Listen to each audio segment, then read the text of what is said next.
Chapter 14, A Perfect Opportunity. Cleo had to chase Kaylee down at first recess. She found her at the tetherball pole, waiting to play either Tessa or Lexi Lewis, depending on who won. She elbowed Kaylee. "I told you it would be okay." Kaylee didn't return her smile. Lexi pounded the ball around and around. "You're really good at that," Cleo shouted above the sounds of the game. Whap, whiz, clang. "Thanks, Lesnore." Whap, whiz, clang. Cleo didn't have time to get mad. She was working fortune principle number 7. Compliments win customers. She hadn't forgotten her goal of winning Lexi Lewis's business. And now she knew for a fact that she did have a loose tooth in that big mouth of hers. The last of the rope coiled around the pole. "Tether!" Lexi looked at Cleo out of the corner of her eye. "You playing?" It sounded like a challenge. Kaylee was here first. Lexi unwound the ball. Kaylee took Tessa's spot. Lexi served the ball above Kaylee's head, and it wrapped around the pole. 1, around again. 2, Lexi slapped it. 3. If Kaylee didn't get the ball soon, she would be through. Lexi lost her balance, and Kaylee whacked it back. Boom, around again. Boom. Cleo had never seen her best friend go after a ball like that. Kaylee scowled and pounded the ball. Boom. She was like a heavyweight boxer hitting someone she really didn't like. "Time out," Lexi called. She reached down as if she dropped something on the ground. Just as she stood, Kaylee hammered the ball again, double-fisted. The ball smashed right into Lexi's face. "Ow!" Lexi's hands flew to her face. "Oh no," cried Kaylee, "I'm so sorry. I have an audition for a TV commercial tomorrow." Lexi screeched from behind her hands. "I didn't mean to." Kaylee rushed over. She reached out, but Lexi shrugged her off. "If you broke my nose, I'll have my dad sue your dad." Kaylee looked at her blankly. "It's going to be swollen, I can tell. If I don't get that part, it'll be your fault." "You should get that part," Cleo crossed her arms, "because you sure know how to act. Butt out, Lesnore." "She didn't even hit you that hard." Lexi lowered her hands, peering into them. Was she looking for a tooth? Fortune principle number 5 popped into Cleo's head. A visionary sees opportunities everywhere, especially in crises. This crisis was a perfect opportunity. "Is your mouth okay?" she asked. "I think it's bleeding," Lexi moaned. Cleo got closer. "Let me look." Lexi eyed her cautiously. "It's okay, I know first aid." Lexi opened her mouth. Cleo had to stand on her toes to see inside. "There's some blood around one of your teeth. I think it might be loose." Lexi held her cheek and groaned. "A loose tooth. Cleo tapped her lips with her finger, then held the finger in the air. "I know just the place you could go to have it removed. Tessa has used our service with stunning results. Am I right, Tessa?" Tessa bared her teeth, revealing her gaps. "No," Lexi started toward the building. "I'm not going to use your stupid business." Cleo caught up with her. "My business is not stupid. It really works. I'm offering a special. Today only. 50 cents a tooth." Lexi kept walking. Cleo stayed with her. "Just give it a try." She grabbed Lexi's arm. "Get your hands off me, you freak." "I am not a freak." "Why else would your mom give you away?" She tossed the question over her shoulder, lightly, as if she were talking about clothes that had gotten too small. Her words hit Cleo like a sucker punch to the gut. Anger twisted her insides like a tornado. She lashed out with her fists, not even sure who or what she was hitting. The tornado had control of her arms and legs. She would claw and kick and punch until all of the anger and hurt were gone. But the more she hit, the worse she felt. Someone screamed. It might have been herself, or was it Lexi? Maybe it was the blur of kids who had come around. She felt a firm grip on her elbow, heard Mr. Boring's voice in her ear. "Calm down, Cleo." She breathed as hard as if she'd just run laps with Dad's soccer team. Her knuckles hurt. Lexi sat on the ground, sobbing, her face in her hands. Cole crouched at his sister's side. Another teacher was there, helping her up. Lexi cried out, "My tooth! It's gone! She knocked my tooth out!" Everyone stared. A few kids started looking around on the ground.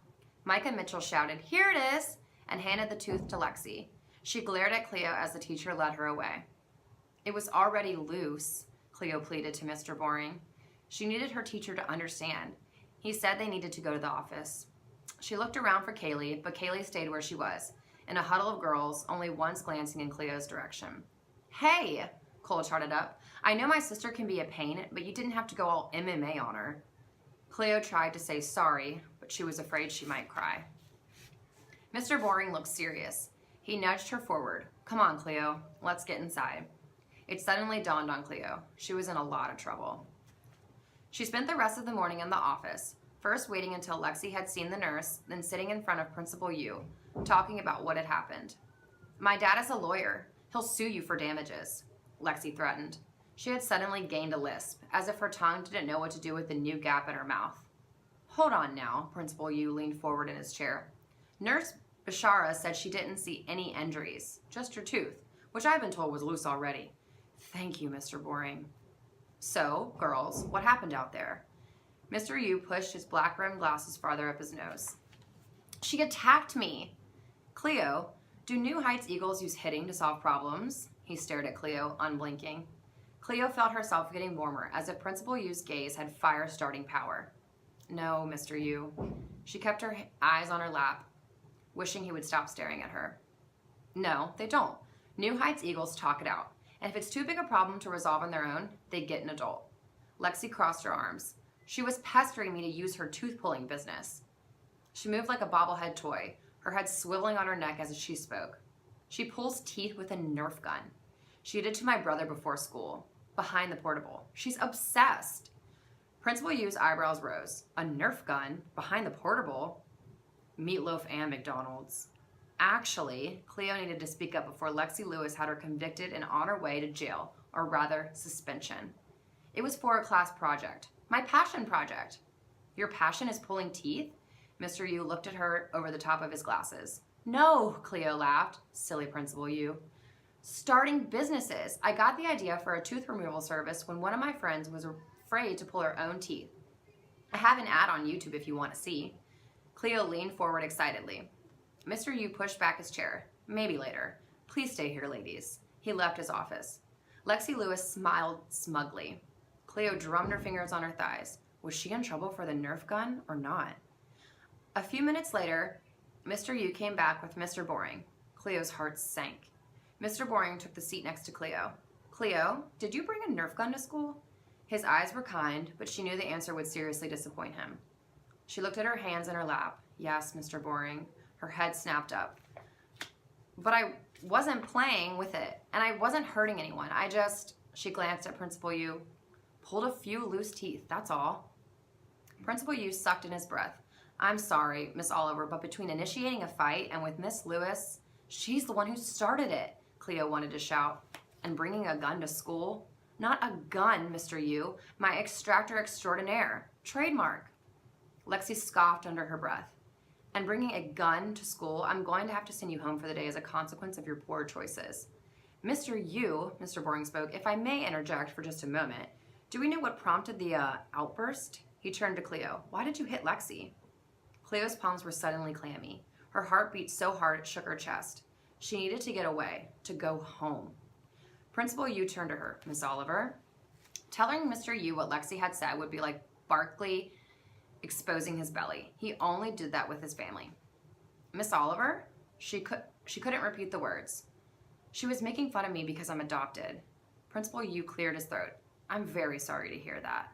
His blowtorch gaze landed squarely on Lexi. Miss Lewis, is being adopted something to make fun of? Lexi huffed. I guess not. You guess not? His face was turning red. No, it's not. Girls, I'll be talking to your parents and teachers about further actions in light of today's incident. Now, you need to apologize to each other. Apologizing was surely the last thing in the world that Cleo wanted to do, but she knew there was no escaping it. I'm sorry. The words came out pinched and tight, like money being pulled from a miserly person's hand. Lexi barely glanced at her. Sorry, she said it like a knife jab. Mr. Yu pushed his glasses again. Miss Lewis, please return to class. Lexi put her hand to her mouth and winced in pain. She gave a little sob, then sulked from the room in an excellent performance. Miss Oliver, will one of your parents be able to pick you up? Mr. Yu asked. Cleo gasped. I still have to go home? She thought what she'd told him about Lexi would change his mind. He nodded once. My mom, she said, avoiding Mr. Boring's gaze. I'll call now. You may want to wait in the office. You may wait in the main office. He and Mr. Boring exchanged glasses. Thank you, Mr. Boring. Mr. Boring's name suddenly struck Chloe as funny. Coming from Mr. Yu's serious mouth, it was hilarious, hysterical, hilarysterical. She couldn't stop giggling. Mr. Boring led her to the row of chairs along the front window. He sat next to her. What's so funny? She looked up at him. Your name, she sputtered and laughed some more.